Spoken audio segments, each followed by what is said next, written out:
Hello friends, I Nirmala Rawat welcome you to my YouTube channel. How are you all? I hope you are doing good. If you are new to this channel, please do subscribe, watch videos, like, comment and share. If you have already subscribed, a big thank you. Moving on to part 6, chapter 11. Mata took her leave and began to head home when she realized she had given away all the plants she had collected for Lakshman. They were the reason she had gone to the forest in the first place, and she couldn't return without them. Retracing her steps, she again sought out the spot where she had first gathered the plants. It was getting late. After filling her basket once more with the plants, she quickly followed the path out of the forest, crossed the river, and reached their small abode just before dark. She was sure Lakshman and Ram would be concerned about her, as she had been gone nearly the whole day. When she reached the hut, she found Lakshman alone, nervously pacing back and forth. "There you are," he called in a concerned voice, when he saw her rushing down the path to their hut. Then, seeing that she was alone, he asked where Ram was. "Isn't he here? I assumed he was with you. After you left, I tried in vain to get some rest.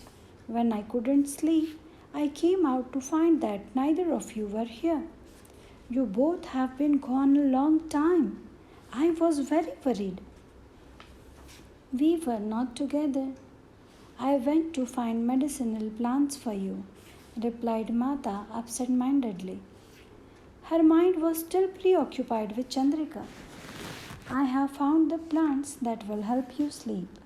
Withdrawing to the kitchen area, she stirred the fire and began to heat up water so that she could prepare the brew for Lakshman. Not long after, Sri Ram arrived, but he was in a quiet, almost withdrawn state. Throughout the evening meal, both Sri Ram and Mata were silent, responding with one-word replies to Lakshman's inquiries. Finally, Lakshman could not stand it any longer. "Why are neither of you speaking tonight? Whatever happened to the two of you today? I wish you could kindly share it with me." Sri Ram was the first to reply. "I am sorry, Lakshman. Yes, something did happen today that disturbed me. On my way home from the village this morning, I came across the body of a young man floating face down in the river. He was dressed like an ascetic. I pulled him from the river so he could have a proper cremation and went to find someone who might have known him. I came upon two of his students who told me some details of his story. At first, they refused to help, claiming he was unfit for a proper cremation. But at my urging, they reconsidered, and we were able to perform a cremation for the poor fellow." "What had he done that his students would refuse him a cremation?" asked Lakshman in dismay. Suddenly, Mata murmured, "It was him, her husband." Both Sri Ram and Lakshman turned to face her. Mata had been silent throughout the meal, but now she spoke up. "He was a young teacher held in great esteem, but he fell for the seductions of a beautiful and powerful Asura and abandoned his wife. Leaving her distraught and humiliated, he ran off, leaving everything behind. But then this demoness deserted him. Now his poor young wife has nowhere to turn." "How do you know the story?" asked Sri Ram, astonished. Because I was with his wife today." Mata then related the events of that day and what she had experienced. "Chandrika will be distraught when she learns of her husband's end. I must go to her tomorrow and inform her." Sri Ram was thoughtful. I will accompany you. I fear this woman who has been creating disturbances in the hermitages is no ordinary woman. She clearly has great powers of deception. We must find out what her motive is. I will be on the lookout for her, brother, said Lakshman. But Mata did not get to return to Chandrika. Early the next morning, a villager came to inform Sri Ram and Lakshman that there had been a massacre at neighboring settlement the night before. None of the villagers had survived. He said the people in his village were preparing to leave the forest in search of safer ground, closer to one of the hermitages. As Sri Ram and Lakshman prepared to go in search of the forces that had committed such a heinous deed, they asked Mata to stay in the hut. Mata was restless. She knew not to return to Chandrika. It was a long walk deep into the forest, but she had to see whether Chandrika had learned of her husband's death. Having no other way to communicate with her, Mata went into meditation. Chanting one of the sacred mantras she had learned from sage Lopamudra, she felt herself leave her body. She then found herself by the side of the woman hermit she had visited the day before. Chandrika could not see her, as Mata's body was one of the light, too subtle to be perceived by the human eye.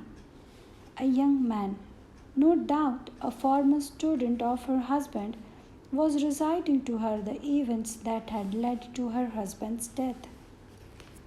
Tears filled her eyes, and her chest heaved in pain as she heard the sad news. After the young man departed, Chandrika looked distraught, and Mata longed to reach out to her. She spoke, but Chandrika did not hear. Instead, she fell at feet of the Murti of Parvati Ma and let her tears flow. Mata then saw Parvati Ma emerge from the Murti and take a visible form. Child, she said, tapping Chandrika on the forehead, look and see. Devi Sita has come to console you. Take her guidance and you will be well. She then disappeared back into the Murti. Looking around, Chandrika was now able to see Mata, who said with compassion, Ram himself performed the cremation. Your husband's actions led to this outcome. You must free yourself from any attachment to him. Let go of your past, Chandrika.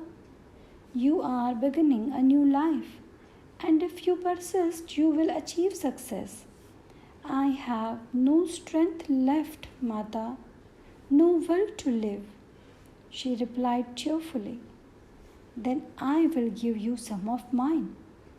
Mata, the bright light that encompassed Mata's spiritual body expanded until it encompassed Chandrika as well.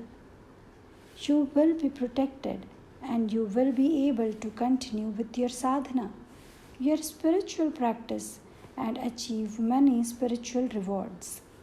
I love him still, despite everything. You will meet again under better circumstances, but for now, you must let go of your attachment if you are to progress. The clinging to him will hold you back and him as well. Ram has released him from his suffering. Do not hold him back. Will she go unpunished then, this evil woman? Her tears had by now stopped. Mata didn't reply right away. Finally, she said, somewhat mournfully, nobody escapes their deed, Chandrika. She will not go unpunished. Hers will be a living death. She will prefer death than to live, as she will have to live. Mata felt herself being pulled back into her body. Giving Chandrika a last loving glance, she again found herself seated in meditation inside her small hut. When Mata realized what she had said to Chandrika, she was taken aback. She didn't know why those words had come out of her mouth. How could she know what the fate of this woman would be when she didn't even know who the woman was? But Mata didn't dwell on this. A calm returned to her as she realized that Chandrika would recover and progress. Ram Ram. That's the end of today's part. I hope you like this video. Please do watch complete videos. Have a great day. Do not forget to like, comment and share. Jai Shri Ram.